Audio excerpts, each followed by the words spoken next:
Thanks for watching. Please don't to forget like, comment and share.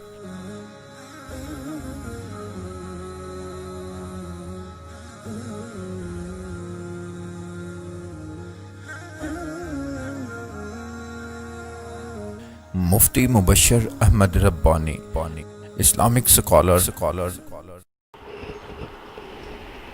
أما بعد فأعوذ بالله السميع العليم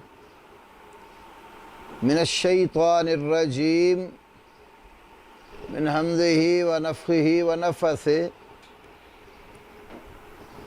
بسم الله الرحمن الرحیم. اللہ احکم الحاکمین کے فضل و کرم سے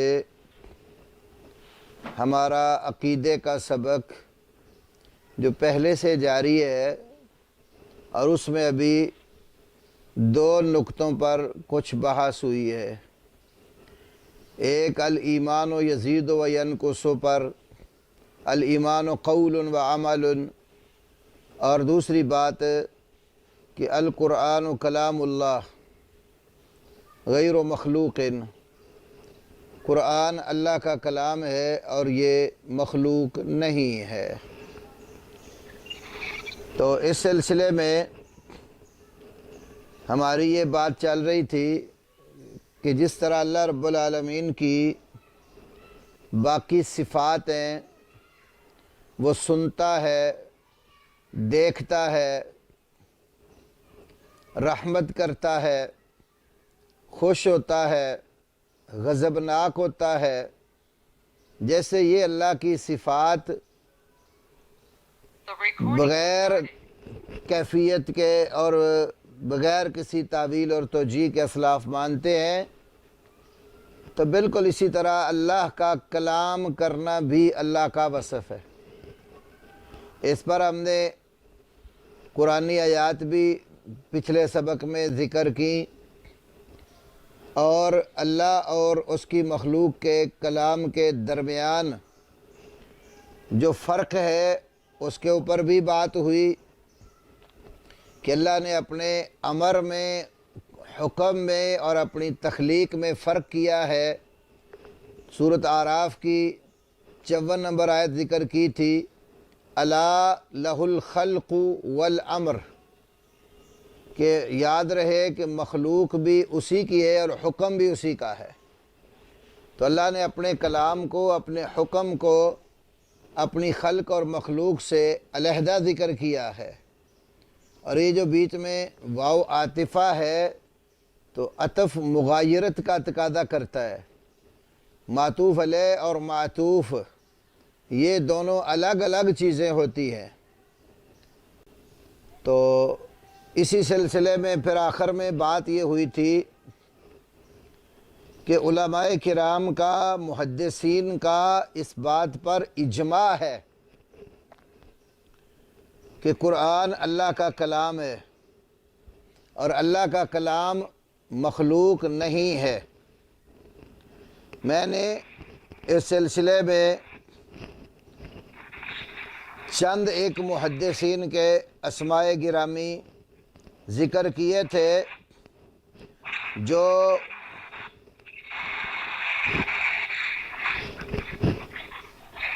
اس بات کے قائل ہیں کہ اس کے اوپر اجماع واقع ہو چکا ہے کہ سب علماء محدثین تمام علاقوں کے متفق ہیں کہ قرآن اللہ کا کلام ہے، یہ مخلوق نہیں ہے. تو اس سلسلے میں کچھ بھائیوں نے کہا تھا کہ وہ کچھ نصوص جو علماء کے اقوال ہیں وہ ہمیں لکھوا دیے جائیں اور بتا دیے جائیں. تو میں اس سلسلے میں کچھ باتیں آپ کے سامنے ائمہ حدیث کی عرض کرتا ہوں. محدثین میں سے امام وقیع بن الجراح رحمہ اللہ کا بہت بڑا مقام ہے، اور امام وقیع بن جراح رحمہ اللہ سے اس سلسلے میں کئی ایک اقوال مروی ہیں۔ مثال کے طور پر امام ابو بکر ابن ابی شیبہ کے طریق سے عبداللہ ابن احمد ابن حنبل رحمہ اللہ اپنے کتاب السنہ کے اندر 32 نمبر پر یہ ان کا قول لائے ہیں، جو دیگر کئی طرق کے ساتھ بالکل صحیح ثابت ہے۔ میں یہاں سے ذکر کر رہا ہوں کہ من زعم ان القرآن مخلوق فقد زعم انہ محدث۔ امام وکیع بن جراح رحمہ اللہ فرماتے ہیں، جس شخص نے یہ کہا یا سمجھا یا دعویٰ کیا، یہ زعامہ کا لفظ ظنہ کا معنی بھی دیتا ہے، قالہ کا معنی بھی دیتا ہے، اور ادعا کا معنی بھی دیتا ہے۔ یعنی اس کا معنی ہم کر سکتے ہیں کہ جس نے گمان کیا یا کہا یا جس نے دعویٰ کیا ان القرآن مخلوق، کہ قرآن حکیم مخلوق ہے،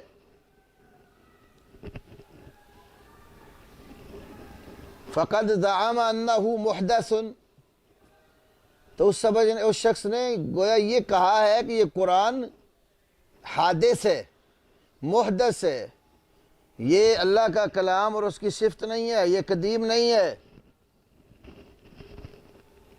ومن زعم انہ محدث فقد کفر، اور جس شخص نے یہ سمجھ رکھا ہے کہ یہ محدث ہے، حادث ہے، فقد کفر، تو یقیناً اس شخص نے کفر کیا ہے۔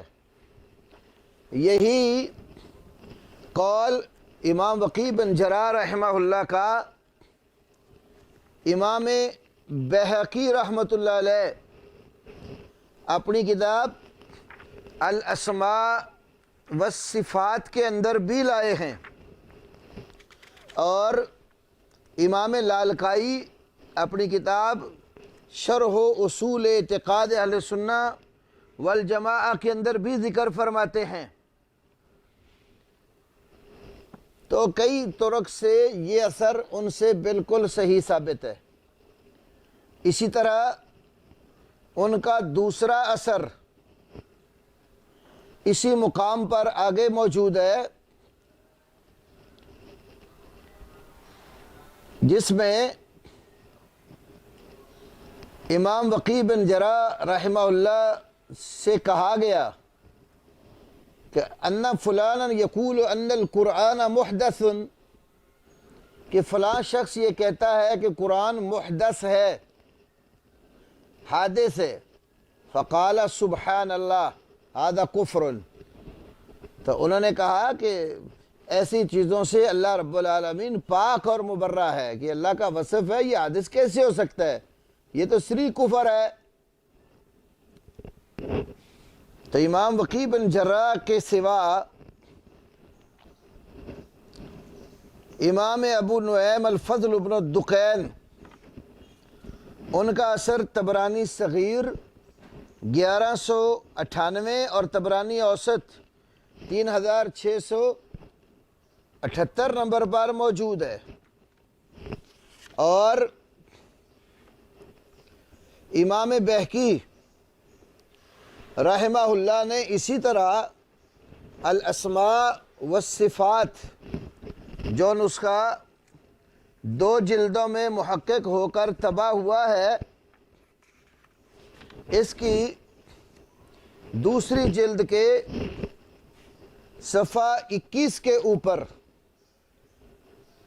امام مسلم رحمۃ اللہ علیہ کا بھی یہی عقیدہ درج ہے، اور شرح السنہ میں امام لالکائی نے بھی یہ نقطہ نظر بہت سارے حدیث اور سنت کے جو اکابر علماء ہے ان کا ذکر کیا ہے۔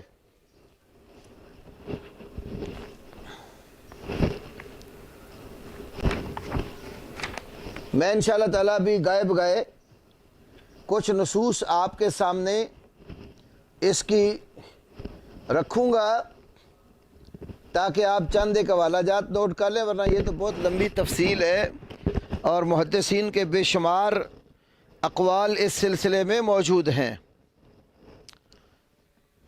ائمہ حدیث میں سے ایک بڑے عظیم محدث ابو العباس السراج بھی گزرے ہیں، محمد بن اسحاق۔ محمد بن اسحاق نام کے 4 عظیم محدث اور جرح تعدیل کے امام گزرے ہیں، لیکن ان سب کے دادے کے نام میں فرق ہے۔ جیسے محمد بن اسحاق بن یسار، یہ صاحب المغازی ہے۔ محمد بن اسحاق بن خزیمہ، یہ صاحب الصحیح ہیں، صحیح بن خزیمہ والے۔ محمد بن اسحاق بن مندہ، ان کی کتاب الایمان اور کتاب التوحید ہے۔ اور محمد بن اسحاق بن السراج ابو العباس، ان کی حدیث کی کتاب ایک مسند السراج ہے، دوسری حدیث السراج ہے۔ مسند السراج شیخ ارشاد اللہ قصری حافظہ اللہ کی تحقیق کے ساتھ بھی ایک جلد میں طبع ہوئی، اور حدیث السراج یہ 4 جلدوں میں مطبوع ہے۔ تو امام ابو العباس السراج جو صاحب المسند تھے، ان کے بارے میں امام ذہبی نے سیر و اعلام نبلاء جلد نمبر 14 صفحہ 394 اور تذکرۃ الحفاظ جو دوسری کتاب ہے امام ذہبی کی، جلد دوم صفحہ 733 پر امام حاکم رحمہ اللہ سے نقل کیا ہے۔ امام حاکم رحمہ اللہ اپنے باپ سے بیان کرتے ہیں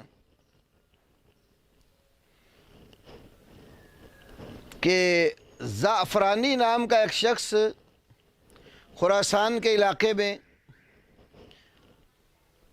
داخل ہوا، اور وہ قرآن کے بارے میں یہ نظریہ رکھتا تھا کہ یہ قرآن اللہ کی مخلوق ہے۔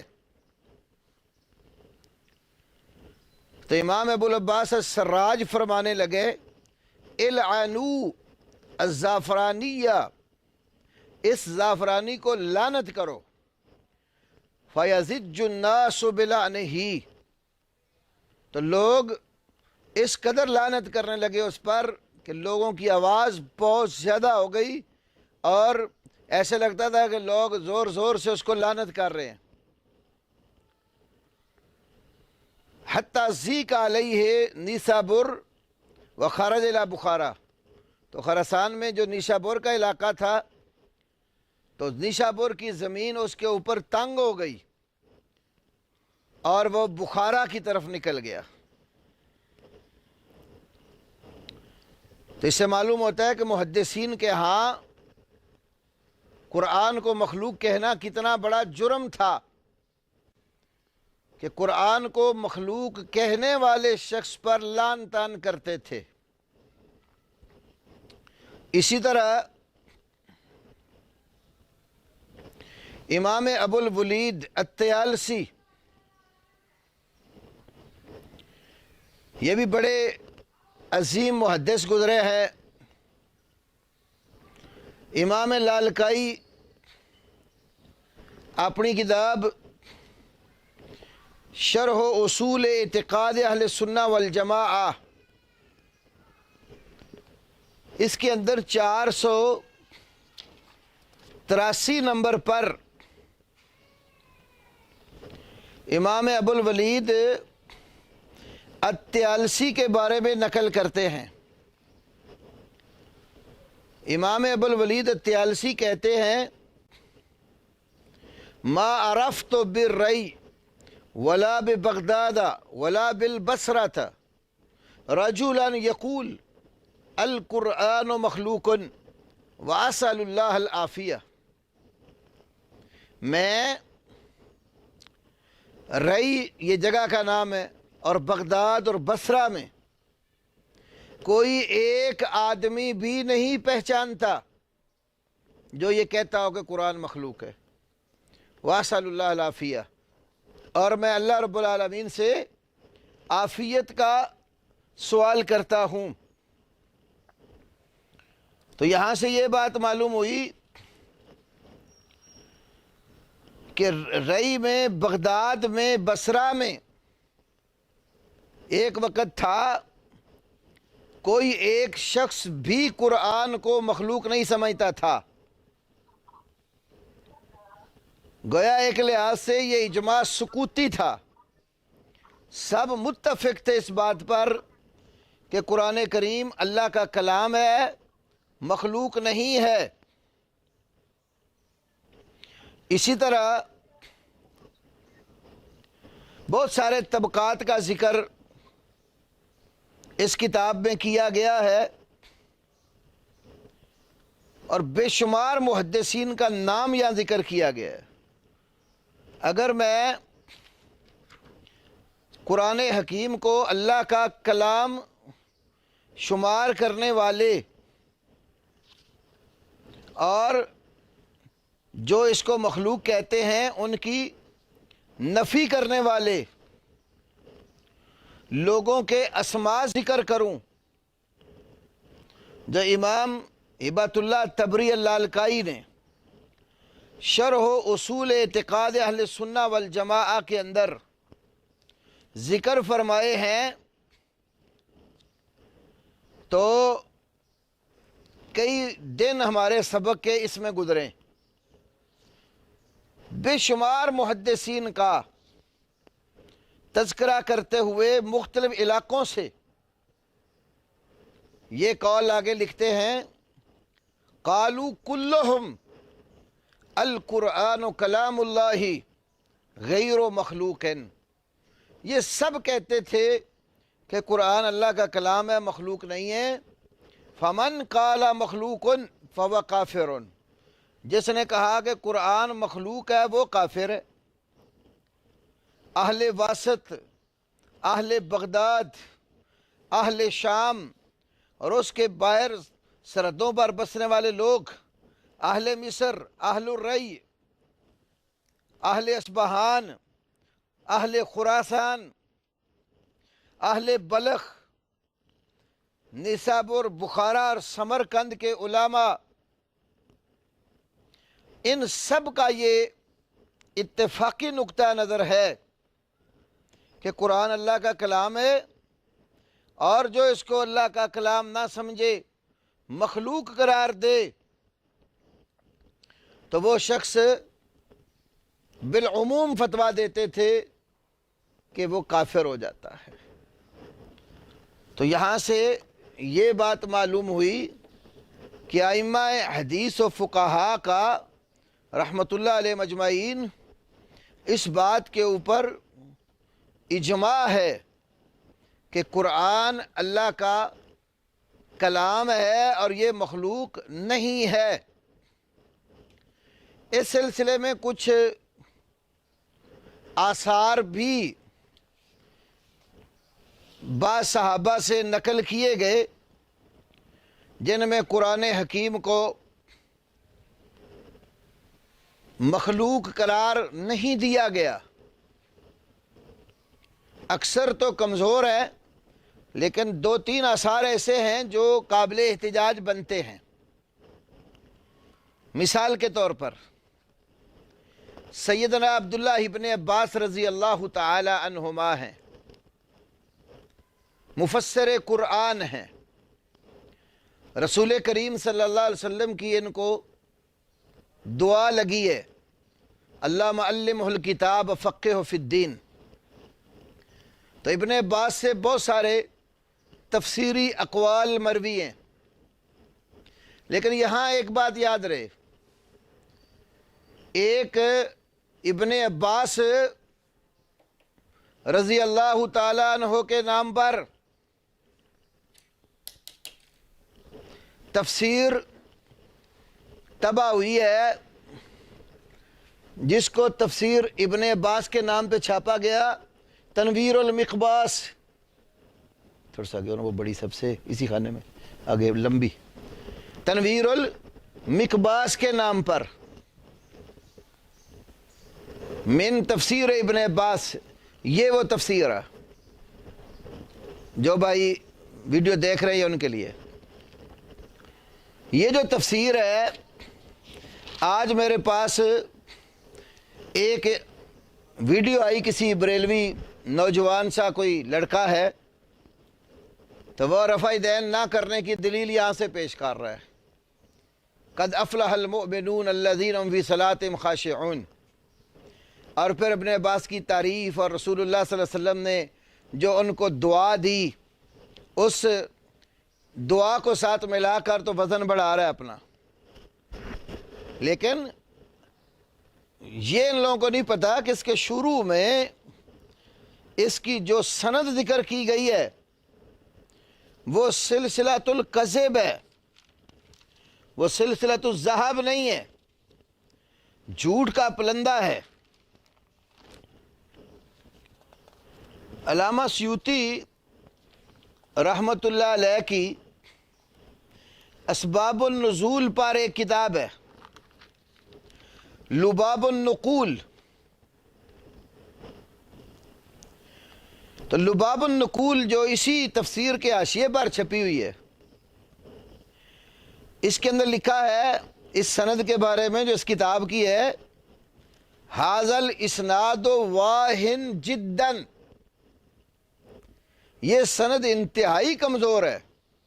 فإن السدی الصغیر کذاب وکذا الکلبی وابو صالح ضعیف، کہتے ہیں سدی صغیر اس میں ایک راوی ہے وہ کذاب ہے، اور اسی طرح کلبی راوی بھی اس میں کذاب ہے، اور ابو صالح بازام جو ہے وہ ضعیف ہے۔ یہ جو سند اس کے شروع میں دی ہے، پہلے تو یہ بات یاد رکھو کہ یہ کتاب علامہ ابو طاہر محمد بن یعقوب فیروز آبادی نے مرتب کی ہے، اور ان کی وفات 817 ہجری میں ہوئی ہے۔ تو 817 ہجری میں فوت ہونے والے شخص کی ابن عباس رضی اللہ تعالیٰ عنہ سے تو ملاقات نہیں نہ ہو سکتی۔ انہوں نے شروع میں جس سند کے ساتھ یہ سارا کچھ بیان کیا ہے وہ سند پیش کی، اور وہ علی بن اسحاق السمرقندی کے طریق سے ان محمد ابن مروان ان الکلبی ان ابی صالح ان ابن عباس رضی اللہ تعالیٰ عنہ۔ اب یہ جو محمد بن مروان ہے اس کا راوی، یہ محمد بن مروان السدی الصغیر مشہور کذاب راوی ہے۔ امام ابن الجوزی رحمہ اللہ نے اپنی کتاب الضعفاء والمتروکین جلد نمبر 3 صفحہ 98، امام ذہبی نے اپنی کتاب میزان الاعتدال فی نقد الرجال جلد نمبر 4 صفحہ 32 پر، اور حافظ ابن حجر اسقلانی علیہ رحمہ نے تہذیب الکمال، میرے پاس جو 6 جلدوں والا نسخہ ہے اس کی 5ویں جلد کے صفحہ 279 پر ذکر کیا ہے۔ یہ مشہور کذاب راوی ہے۔ اور پھر اس کا استاد کلبی، یہ محمد بن صائب الکلبی صاحب تفسیر ہے، یہ بھی کذاب ہے۔ ابن الجوزی نے اس کو بھی ضعفاء والمتروکین کے اندر نقل کیا ہے۔ ذہبی نے میزان میں 3 جلد 558 پر، امام بخاری نے اپنی کتاب الضعفاء الصغیر میں صفحہ 106 پر، امام نسائی نے الضعفاء والمتروکین میں 231 صفحے پر اس کو ذکر کیا ہے۔ یہ بھی اس کے اوپر بھی کذاب ہونے کی کڑی جرح موجود ہے۔ اور امام احمد بن زہیر کہتے ہیں، قلت لأحمد بن حنبل، میں نے امام احمد بن حنبل سے کہا، یحل النظر فی تفسیر القلبی؟ قال لا، کیا قلبی کی تفسیر میں غور و خوض کرنا اور دیکھنا حلال ہے؟ تو امام احمد نے فرمایا بالکل نہیں۔ اور ابو صالح بازام جو مولا ام ہانی ہے، یہ بھی ضعیف راوی ہے۔ میزان جلد 1 صفحہ 296 پر، کتاب الضعفاء والمتروکین جلد 1 صفحہ 35 پر۔ بلکہ ابو صالح بازام سے قلبی جو روایت کرتا ہے تو قلبی کا اپنا قول موجود ہے ان کتابوں میں۔ وہ کہتا ہے کہ کلما حدثتک کاذب، یہ ابو صالح بازام مولا ام ہانی انہوں نے قلبی سے کہا کلما حدثتک کاذب، جو کچھ بھی میں تمہیں بیان کرتا ہوں وہ جھوٹ ہوتا ہے۔ تو اس کی سند سلسلۃ الکذب ہے۔ تو یہ جھوٹی سند کے ساتھ ایک تفسیر معاشرے میں پھرتی ہے، اور کئی لوگ اس کو اٹھا اٹھا کر پیش کرتے، دیکھو جی عبداللہ ابن عباس کی تفسیر جو ہے اس کے اندر یہ بات موجود ہے۔ تو اس تفسیر کا کوئی اعتبار نہیں ہے۔ ہاں، جس تفسیر کا محدثین نے اعتبار کیا ہے وہ علی بن ابی طلحہ جو نقل کرتے ہیں تفسیر کو عبداللہ ابن عباس سے، اس کو محدثین نے قبول کیا ہے، کیونکہ بیچ میں اکثر علماء کا کہنا ہے کہ مجاہد بن جبر کا واسطہ ہے اور وہ ثقہ راوی ہے۔ تو علی بن ابی طلحہ اور ان کے متابع بھی موجود ہیں، امام مقہول، یہ دونوں روایت کرتے ہیں سیدنا عبداللہ ابن عباس رضی اللہ تعالی عنہما سے۔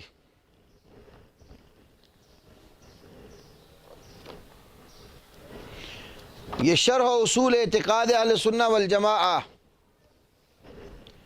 اس کے اندر 355 نمبر پر یہ بات موجود ہے عبداللہ ابن عباس سے، جو میں آپ کے سامنے رکھنے لگا ہوں۔ سیدنا عبداللہ ابن عباس رضی اللہ تعالیٰ عنہ سے روایت ہے، وہ کہتے ہیں کہ یہ جو اللہ کا فرمان ہے قرآنً عربیًا غیر ذی عوج، یہ قرآن عربی زبان میں ہے اور ذی عوج نہیں ہے، اس میں کوئی ٹیڑھا پن نہیں ہے۔ تو اس کی تفسیر کرتے وقت عبداللہ ابن عباس رضی اللہ تعالی عنہما سے یہ مروی ہے، قال غیر مخلوق، ابن عباس فرماتے ہیں کہ اس کا مطلب ہے کہ قرآن پاک مخلوق نہیں ہے۔ اور یہی روایت عبداللہ بن عباس سے امام مقہول نے جو بیان کی صفحہ 354 پر، رقم 354 پر اسی کتاب میں غیر و مخلوق ان کی تفسیر کیا انہوں نے۔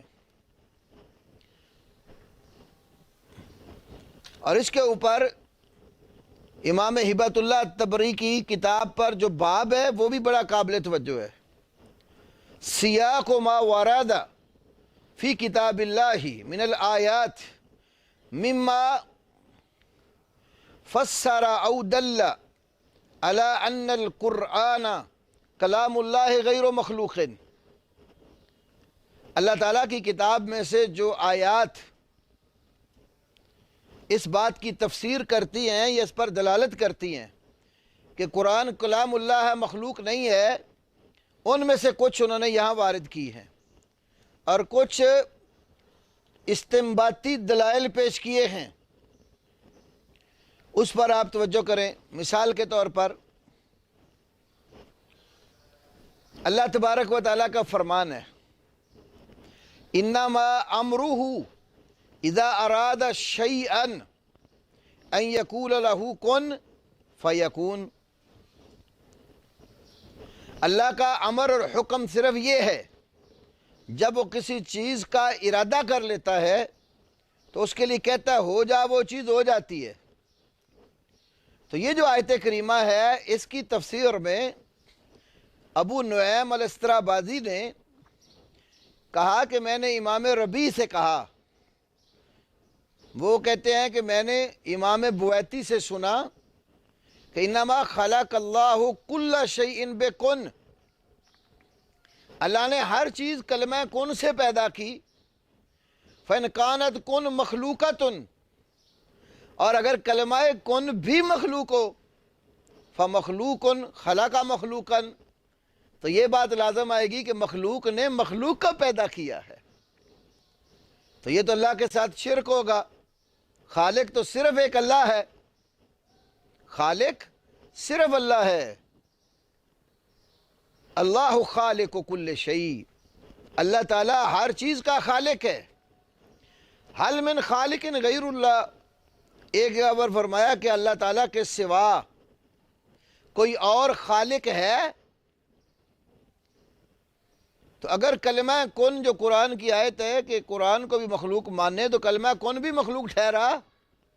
تو کن نے کہا کہ ہو جا تو وہ ہو گیا، اس کا مطلب یہ بنایا سمجھا محدثین نے، تو کلمہ کن بھی مخلوق ہوا اور پھر مخلوق نے ہی مخلوق کو پیدا کیا۔ تو اس کا معنی یہ ہوا کہ اللہ کے ساتھ کلمہ کن کو بھی خالق بنا کر ایک دوسرا خالق ثابت کر دیا۔ کفر سے نکلتے نکلتے بڑے کفر اور شرک میں کی دلدل میں پھنس گئے ایسے لوگ۔ تو اس طرح دوسری آیت میں آپ کو بتا چکا ہوں، الا لہ الخلق والامر،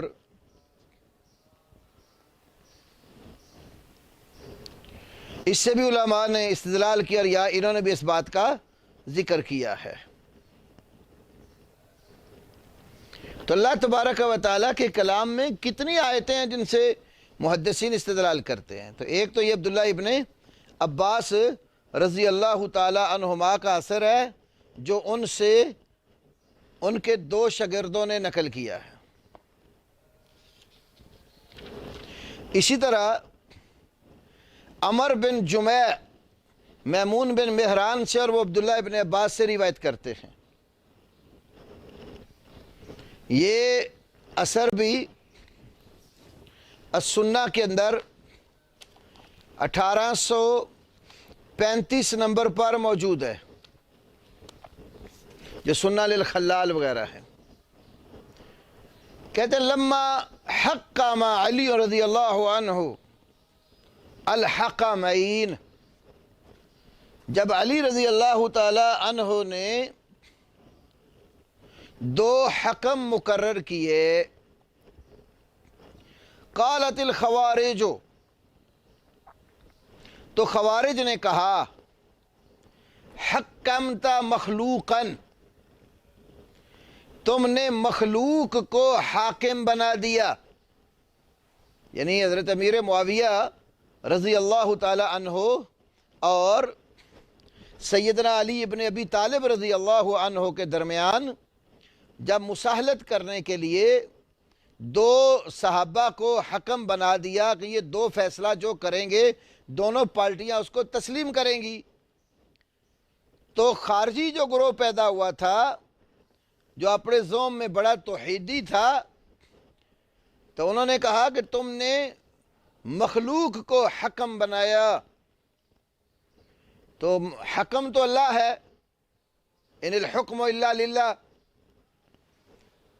تو عبداللہ ابن عباس رضی اللہ تعالی عنہ نے فرمایا ما حکمت مخلوقا انما حکمت القرآن، میں نے مخلوق کو حکم نہیں بنایا، میں نے قرآن حکیم کو حکم بنایا۔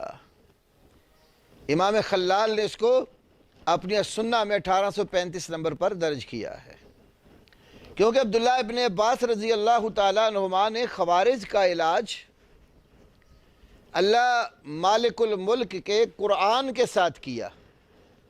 انہوں نے جو جو اعتراضات سیدنا علی رضی اللہ عنہ پر کیے، قرآن سے بھی اس کا جواب دیا اور سنت رسول اور حدیث رسول سے بھی جواب دیا۔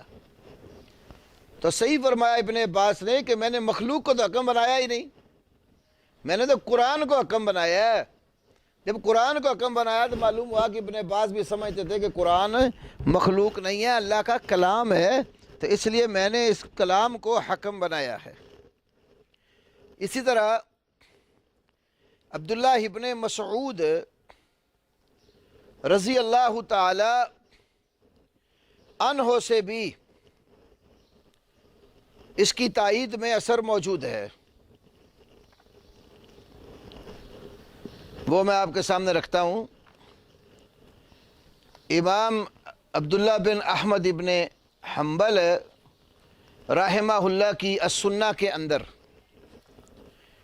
119 نمبر پر یہ قول ہے، اور بھی کئی مقامات پر یہ ذکر کیا گیا ہے۔ یہاں تو اس کی سند میں کچھ کلام ہے، لیکن ایک دوسرے طریق سے صحیح سند سے قرآن حکیم کو اللہ کا کلام کہنا یہ عبداللہ ابن مسعود سے ثابت ہے۔ یہ جو اثر ہے مسروق عبداللہ بن مسعود رضی اللہ عنہ سے بیان کرتے ہیں، اس کی سند میں علاء بن عمر الحنفی اور مجالد بن سعید مجالد پر کلام ہے۔ اس میں تو ہے القرآن کلام اللہ عز و جل فمن رد منہ شیئا فانما یرد علی اللہ عز و جل، قرآن اللہ کا کلام ہے، جس نے اس کلام میں سے کسی چیز کو رد کیا وہ اللہ پر رد کر رہا ہے۔ اب لیکن یہی مفہوم صحیح سند سے دوسری روایت میں موجود ہے جو اسود بن ہلال عبداللہ ابن مسعود سے نقل کرتے ہیں۔ اسود بن ہلال کہتے ہیں کہ عبداللہ بن مسعود نے فرمایا رضی اللہ عنہ، ان احسن الکلام کلام اللہ عز و جل، بے شک سب سے بہترین کلام وہ اللہ عزت و جلال والے کا کلام ہے۔ تو قرآن پاک کو اللہ عز و جل کا بہترین کلام عبداللہ ابن مسعود رضی اللہ تعالیٰ عنہ قرار دے رہے ہیں۔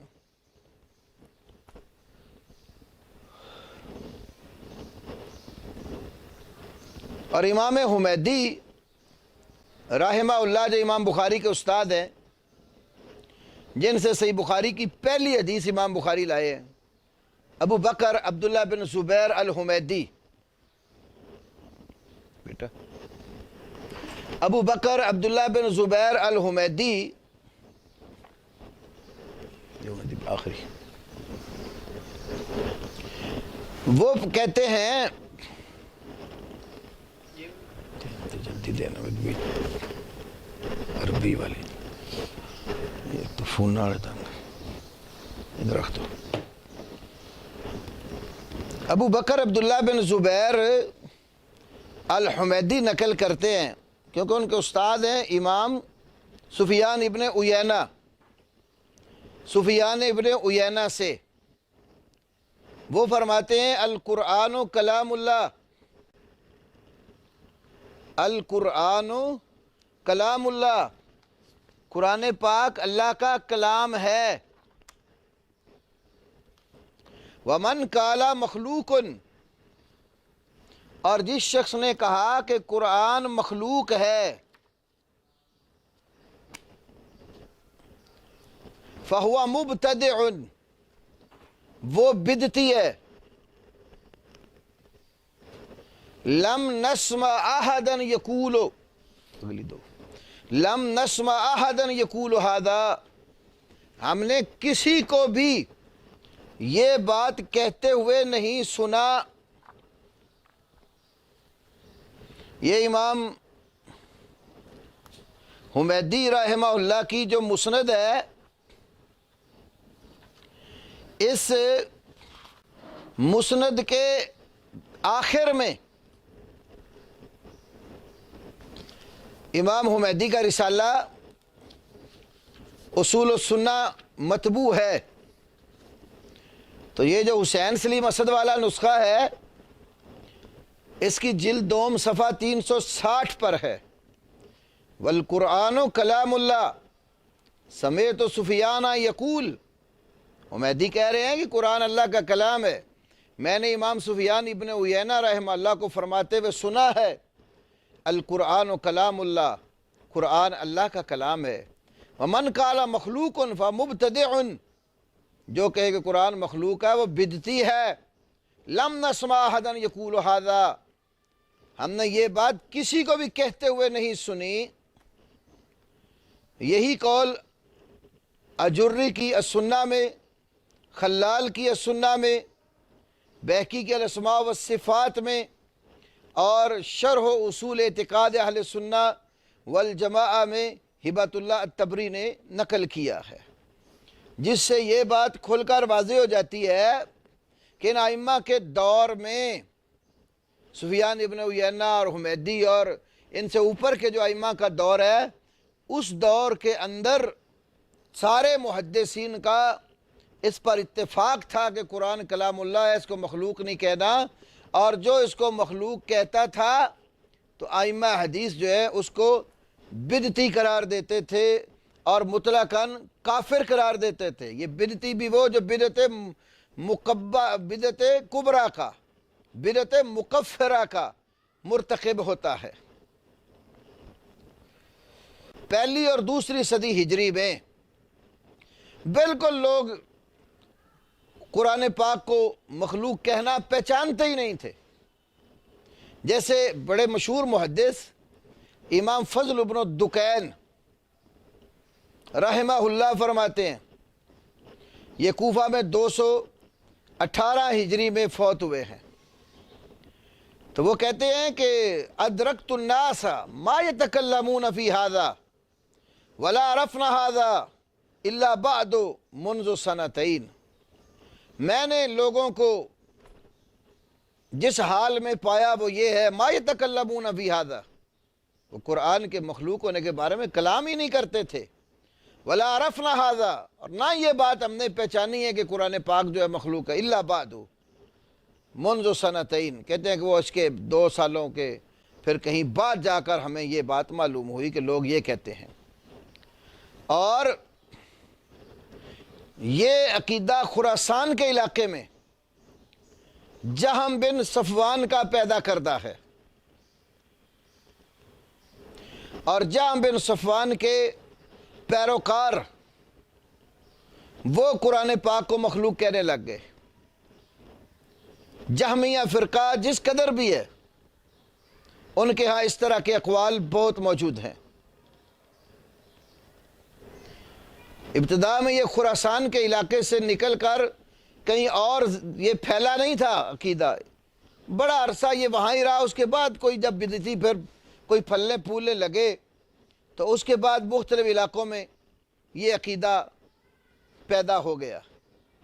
تو اسی لیے جب یہ خراسان کے علاقے میں اس کی نشو و نما ہوئی تو امام ابو حاتم رازی، امام ابو زرع رازی، امام ابن ابی حاتم رازی اور دیگر جو خراسان کے علاقے میں رہنے والے لوگ تھے، وہ سارے ائمہ پھر اس پر کلام کرنے لگ گئے۔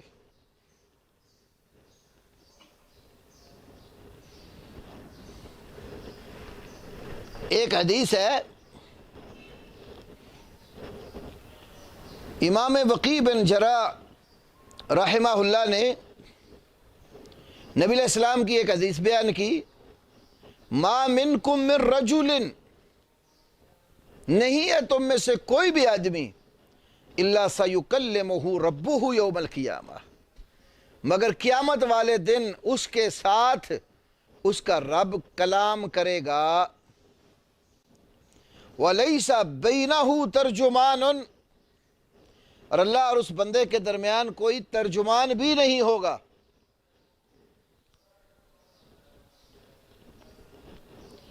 یہ جو حدیث ہے، امام وقی بن جراح رحمہ اللہ نے حدیث بیان کر کے کہا، من کان ہاہنا من اہل خراسان فلیحتسب فی اظہار ھذا الحدیث بخراسان لأن الجہمیۃ ینکرون ھذا،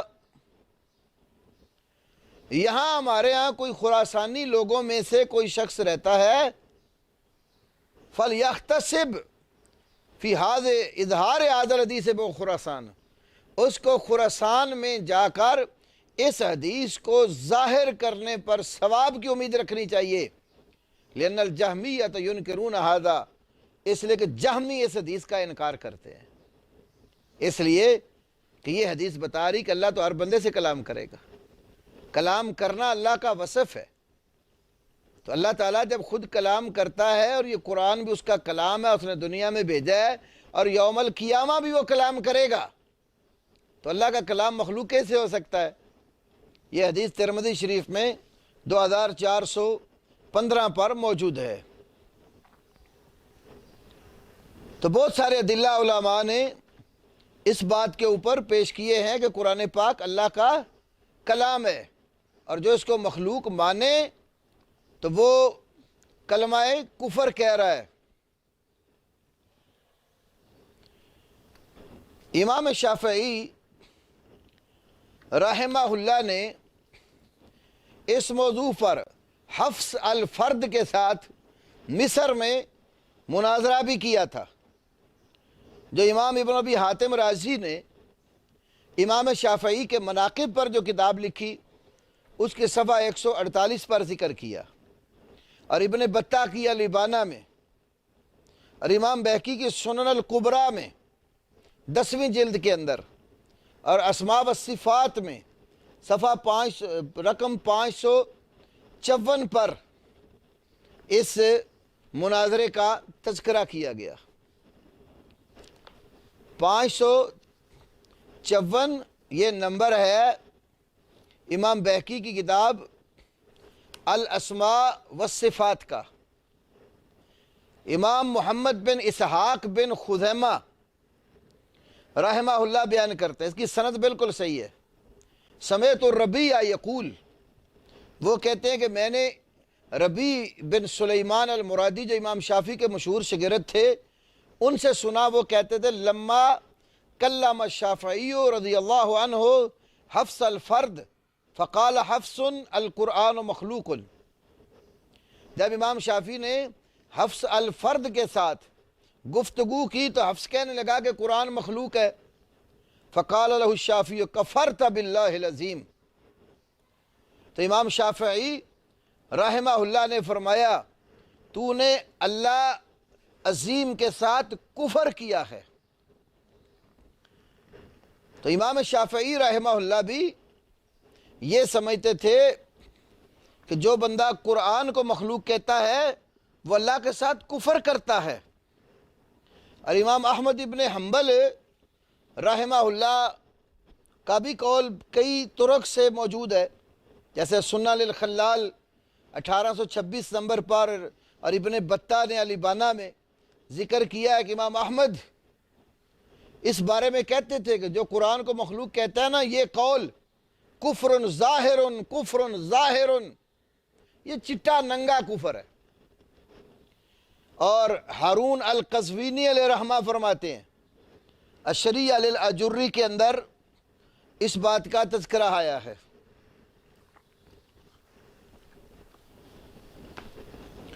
ہارون القزوینی کہتے ہیں لم اسمع احدا من اہل العلم بالمدینہ واہل السنن الا وهم ينکرون علی من قال القرآن مخلوق ویکفرونہ، کہ مدینہ کے اندر جو اہل علم بستے ہیں اور اہل السنن ہیں، حدیث کا علم رکھنے والے لوگ ہیں، ان میں سے میں نے کسی سے بھی یہ بات نہیں سنی مگر وہ سب اس شخص کا انکار کرتے تھے جو کہتا ہے قرآن مخلوق ہے، وَيُكَفِّرُونَهُ، اور مدینہ میں بسنے والے تمام اہل علم خلق قرآن کے قائل کی تکفیر کرتے تھے۔ تو یہ چند ایک نصوص میں نے آپ کے سامنے ائمہ حدیث کی رکھی ہیں جو اس بات پر بڑی واضح ہیں کہ ہمارے اسلاف کا عقیدہ یہی تھا کہ قرآن کلام اللہ ہے، مخلوق نہیں ہے۔ اس کو انہوں نے کچھ تو آثار میں صحابہ سے بھی نقل کیا ہے، اور کچھ قرآنی آیات اور حدیث سے استنباط کر کے بھی مسئلہ سمجھایا ہے، جیسے کلمہ کن کے بارے میں نے ایک قول آپ کے سامنے رکھا ہے۔ تو یہ جو قرآن ہے اللہ کا کلام ہے۔ اس کے بارے میں بعض کتابوں میں یہ بھی آتا ہے منہ بدأ و الیہ یعود، منہ بدأ و الیہ یعود، یہ اللہ کا کلام منہ بدأ، اللہ سے ہی شروع ہوا ہے، و الیہ یعود، اور اللہ ہی کی طرف لوٹتا ہے اور لوٹے گا۔ تو یہ کلام اللہ جب اللہ کی طرف سے اس کی ابتدا ہوئی اور اس کا ظہور ہوا، پلٹ کر بھی اسی کی طرف جاتا ہے، تو پھر ہمیں بڑی بصیرت سے کام لینا چاہیے، اور کلام اللہ کے بارے میں ایسا کوئی عقیدہ نہیں بنا لینا چاہیے جو عقیدہ کفر پر منتج ہوتا ہو۔ انہوں نے آگے یہ اس جملے میں دونوں راضی اماموں نے کہا کلام اللہ منزل غیر مخلوق بجمیع جہات ہی، اپنی تمام جہتوں سے۔ اب ان جہات سے کیا مراد ہے، یہ بات نوٹ کر لو، اچھی طرح سمجھ لو۔ یہ جہات خمسہ ہیں، 5 جہتوں سے ہمارے اسلاف قرآن کو دیکھتے تھے، اور 5 جہتوں کے اعتبار سے کہتے تھے کہ یہ مخلوق نہیں ہے۔ نمبر 1 الحفظ، نمبر 2 التلاوہ، نمبر 3 السمع، نمبر 4 النظر، نمبر 5 الکتابت۔ حفظ، تلاوت، سماع قرآن کا، قرآن پہ نظر کرنا، اور کتابت۔ اس کا مطلب یہ ہے 5 وجوہ سے بندہ اللہ رب العالمین کی طرف قرآن کے ذریعے متوجہ ہوتا ہے۔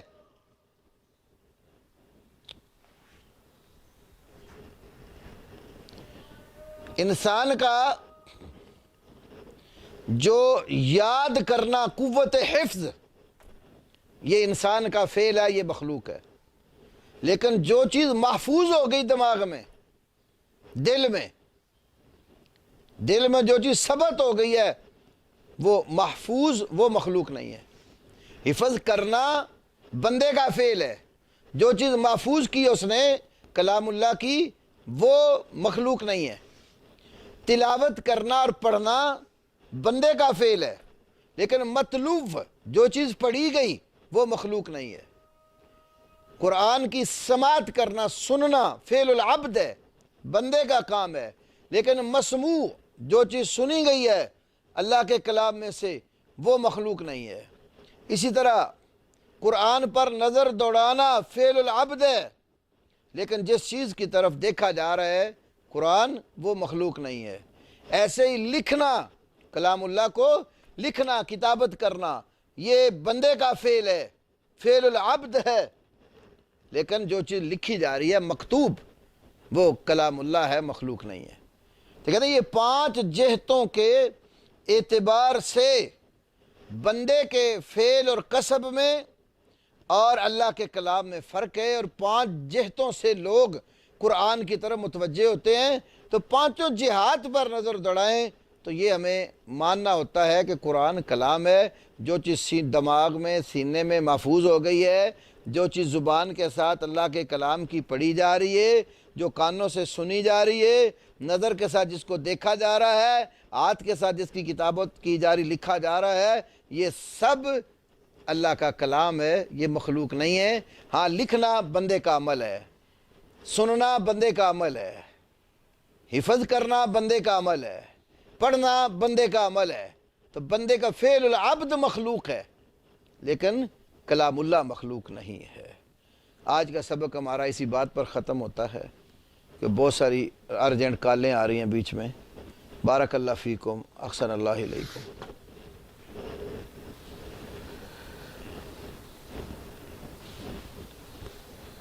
میاں صاحب